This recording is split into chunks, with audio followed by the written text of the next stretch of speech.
Fortin, she, her. I'm here today as a visiting guest moderator with Children and Teen Services for Baker and Taylor.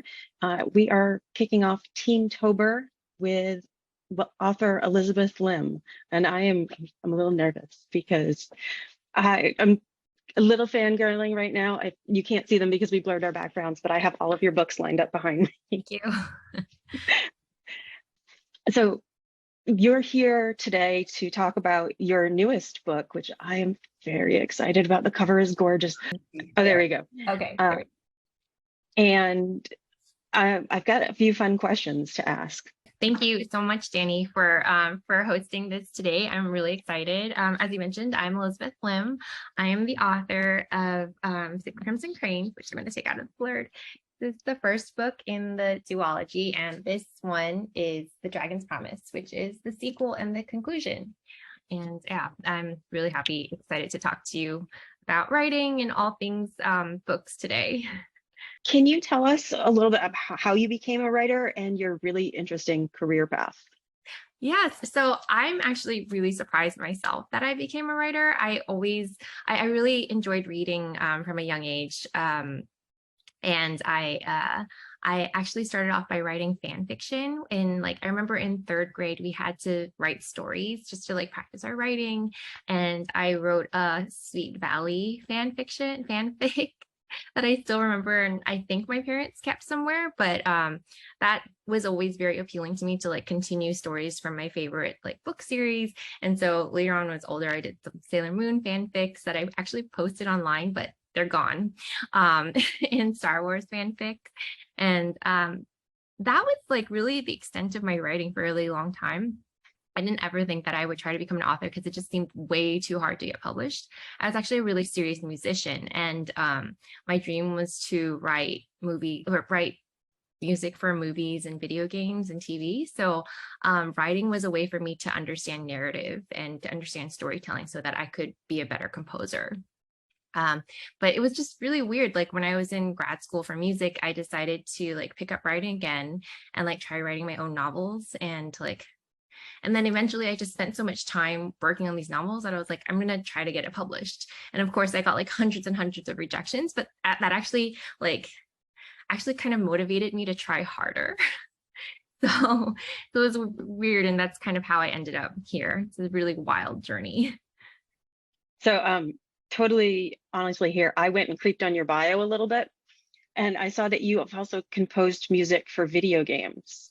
Yeah, so I haven't done that many because I actually became a writer before I could turn totally professional. I was still in school, but I did do a couple indie video games. I did I actually did one that was a Jane Austen world, and I forget what it was called. It's Forever Jane or something like that. It was really cool.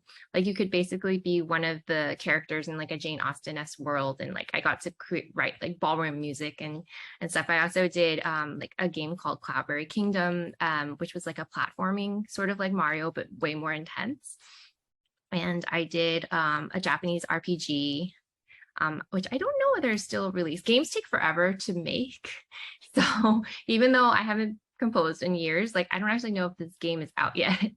But yeah, this was really fun. Before I had kids, I loved playing video games, so it was very rewarding to write music for them. That's really exciting. Be I made this. Yeah. And you mentioned a lot of rejection. So one of your bios says that you had a teacher who mentioned that you had too much voice, and it kind of put a pause to your writing. Have you sent them any of your books?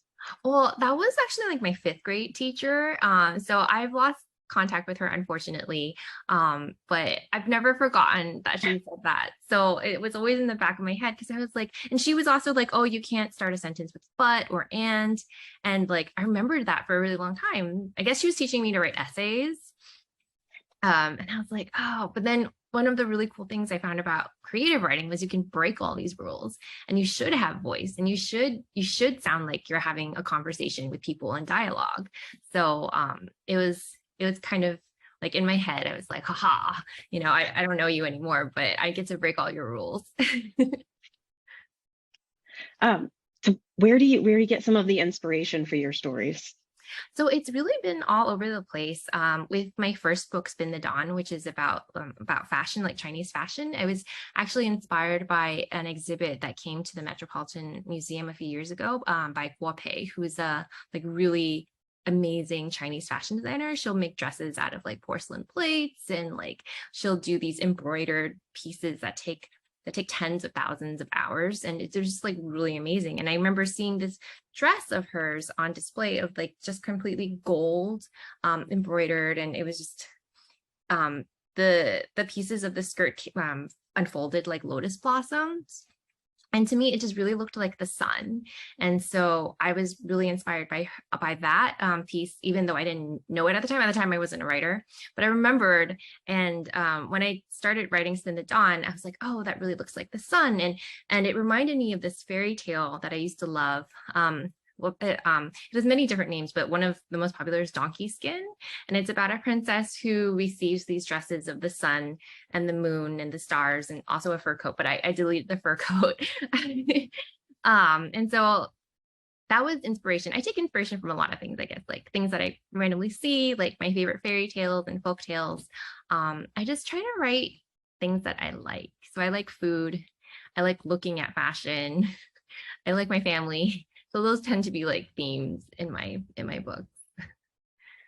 I actually loved picking out pieces of the fairy tales that I recognized in your books, because I'm a total fairy tale nerd for the redone fairy tales. And I was like, I know that story. It's got elements from this one and this one.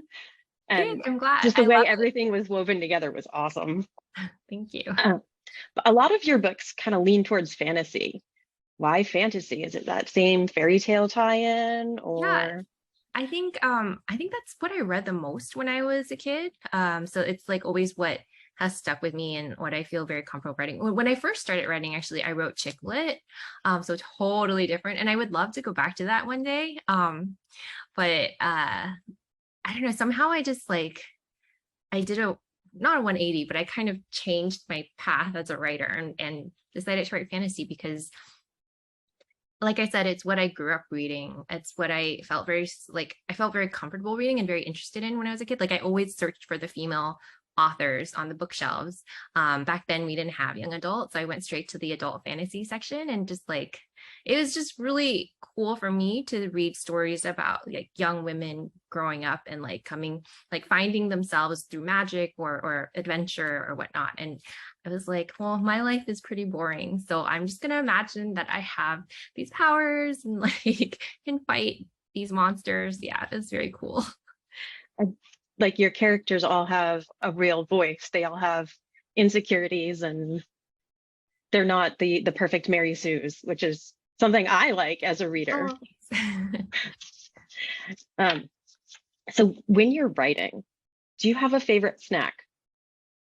I right now my snack choices change a lot. It kind of depends on what my kids want to eat, and I'll just like steal some from them. So just right now I had like this popcorn blend that I got from Costco, which is just caramel and cheese popcorn, and I just That's so good. It's really good. My current obsession is the kettle corn from BJ's. So yeah, very similar. Very similar. Do you celebrate at all when you finish writing a book, or when it gets published, or both?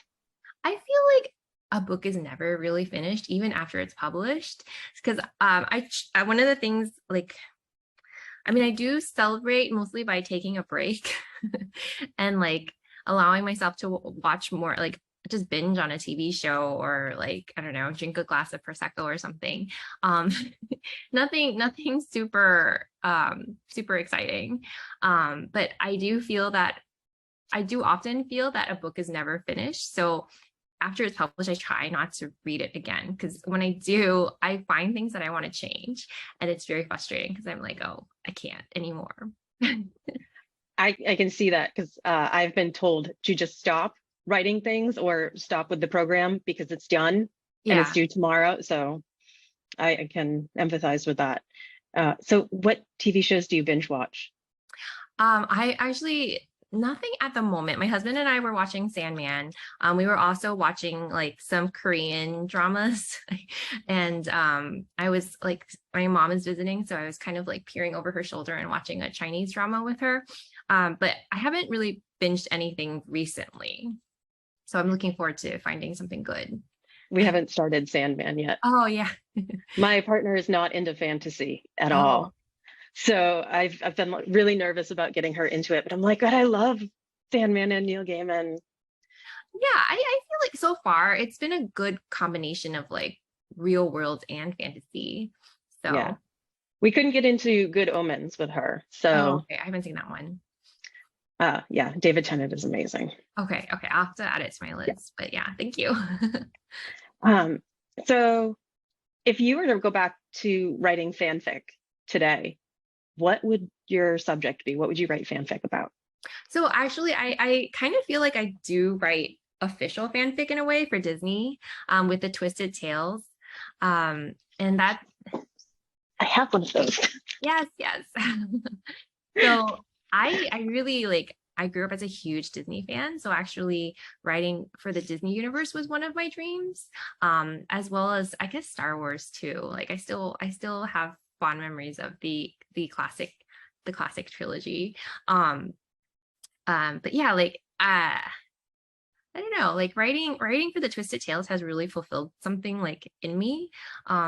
Like getting to continue Cinderella's story, Mulan's story, and next I have Pinocchio. So that's been really cool and really fulfilling. Other worlds, I don't know. I feel like I'm still a kid and I still like the same things that I did as a kid. So I would definitely go for Sailor Moon as well. I mean, rewatching the show Sailor Moon could definitely use a reboot. Yeah, I think Yeah. so.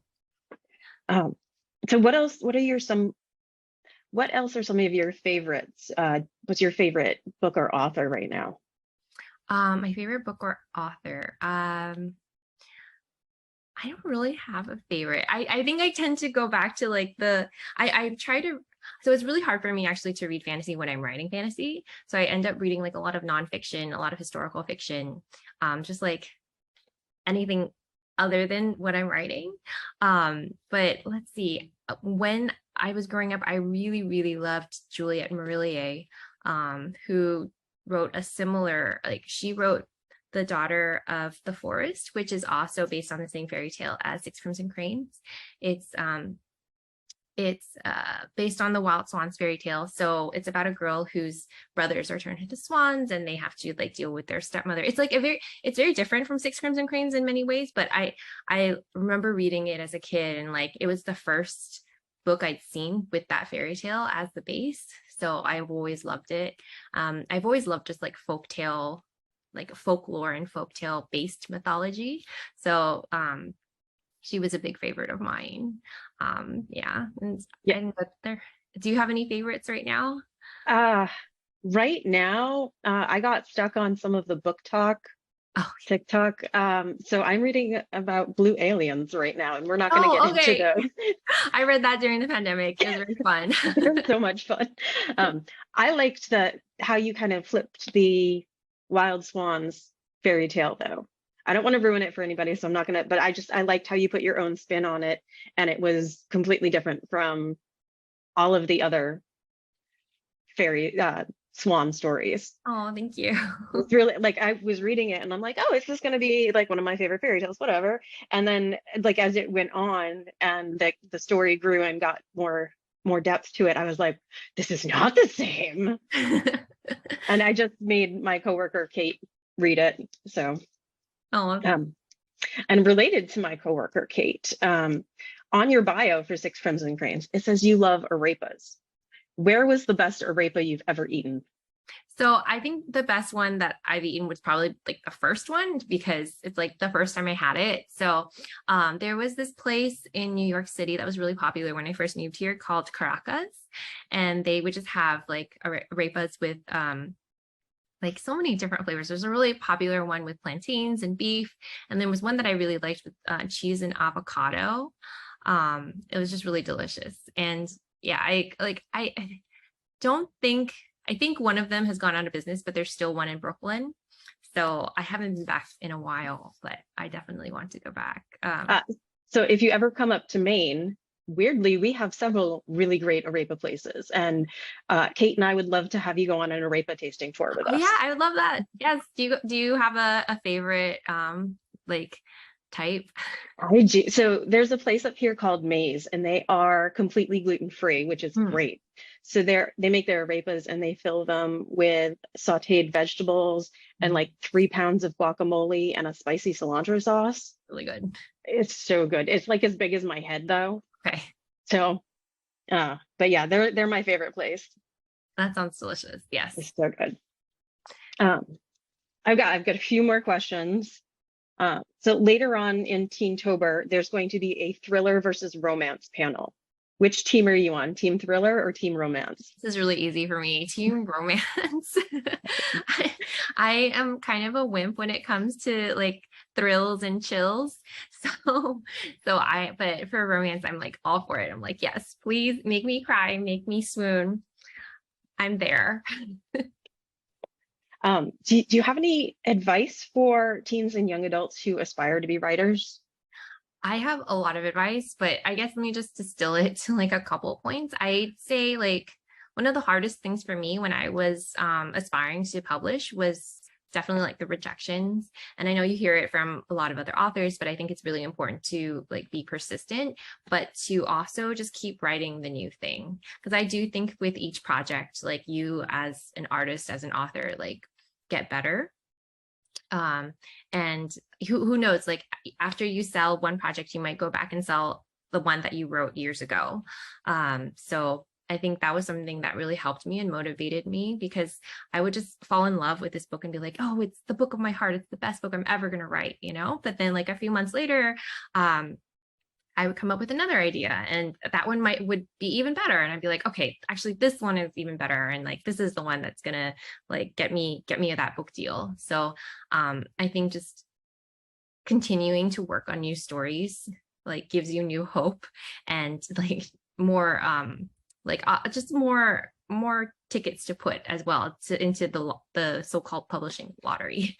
But I also think it's important to like to find a group of people with whom you can like share your work and also get constructive feedback, but to also learn like what feedback to take, because not all of the advice that you get on your story will be what's best for your story. So you have to learn how to navigate that. And yeah, so I think those are some of the two things. I think also it's important to learn to listen. A lot of authors will tell you it's important to read, which I agree, like you should read a ton. But I think as you're reading, you should also learn to listen to what you like to read and what you don't, because I think knowing both is important to help you grow as a writer. That's some really good advice, especially with the keep writing. Now, this question is really important. Has a book ever made you so mad that you wanted to throw it across the room?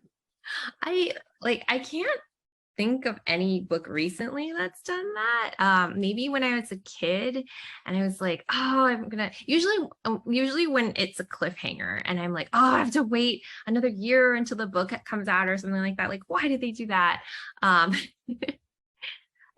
Yeah, so that's like the last time that I can remember that. Usually if I don't like a book, I feel like I'll just put it down and like life's too short. So I'll usually just not finish it. So I tend to avoid the hating it so much I throw it across the room feeling. So I'm gonna be honest. I have thrown books across the room as a librarian. So don't ever feel bad. Like one of the worst ones was I read a Jim Butcher book, and the very last page, the main character sort of maybe dies. Okay. And like that's it. It just ends. And we were all like, what? Oh my gosh. Like there's no pages missing. Yeah. And so like the next book, he dedicated it to his fans and he was like, it's not a cliffhanger. And we were all like, yes, it is. Oh no. Yeah, that would make me really angry too. Yeah. Because like you said, you have to eat. Yeah. I don't want to wait. I want to know now. And that is why I stopped reading Game of Thrones. Oh, yeah. I don't know if he's ever going to finish those books. He's just going to kill everybody that we care about off. That's just, Yeah. that'll be like, it'll come out and it'll be a book like this big and it'll be like, and everybody died, the end. And we'll be like, yeah, that sounds about right. I don't know. Would that be better than the last season? Maybe. I'm not sure. Could be it. I don't know. Yeah, that was the last season of the show was Pretty special. yeah, it was an adventure. The score was great for the music, but yeah. So those are all the questions that I have today. Is there anything special or like super exciting you want to share about your new book? Like, can I have it? I mean, I'm really excited for this book. I guess writing sequels for me is always a lot harder than writing the first book. But I'm pretty happy with how it. I feel like I grow a lot as a writer when I'm writing a sequel, and I'm pretty happy with what happens. Hopefully my readers will be too. And I was just really excited to write more in this world. I love Shiori so much, and there might be hints of future books to come. We'll see in this book. So, and I really like doing crossovers between books. So I might have mentioned a few times on social media that there's like a very big character from Spin the Dawn who's also in The Dragon's Promise. So yeah, that was really fun. It was really fun to bring him back, and yeah. I'm really excited to read it. Like, I can't wait to finish your story and see how everything turns out. Very excited. Yay. And the covers are absolutely gorgeous. Yeah, I love this cover so much. I love turquoise, and so this was like a dream. Absolutely gorgeous. I'm so excited, and I'm so excited that you were able to come and chat with me today. So, thank you so much. Thank you. Yeah, thank you, Dani. It was really fun. Thank you for letting me fangirl all over you. Well, thank you so much for all that you do, and like helping teens and young people find books and stories and read more. And now I'm going to do a short reading from my newest book, The Dragon's Promise. Here is a passage from the first chapter. Chapter 1. The bottom of the Titan Sea tasted of salt, slime, and disappointment. But for a few faint beams of mysterious light, it was darker than the deepest chasm. Hardly the magnificent watery realm dragons were said to call home. I sat up on Steryu's back as he slowed, his long whiskers vibrating toward one beam in particular. Maybe I'd imagined it, but the beam shone brighter than the rest, almost violet. You ready? Steryu asked. Ready for what? I thought, but I nodded. With a flip of his tail, he dove through the violet beam, and everything changed. The water turned azure, and puffs of coppery mist hissed from beds of sand and crystal. And light, there was light everywhere, radiating from an unseen sun. My heart began to race with anticipation, and I clung to Steryu's horns as he accelerated down, swimming so fast that I almost let go of my breath. We're almost there, Kiki, I thought excitedly, in our shared unspoken language, but she didn't respond. A peek into my sleeve told me why. My poor paper bird had fainted.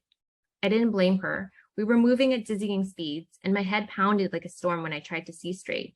But I couldn't afford to faint. I didn't even dare close my eyes. I wanted to see everything.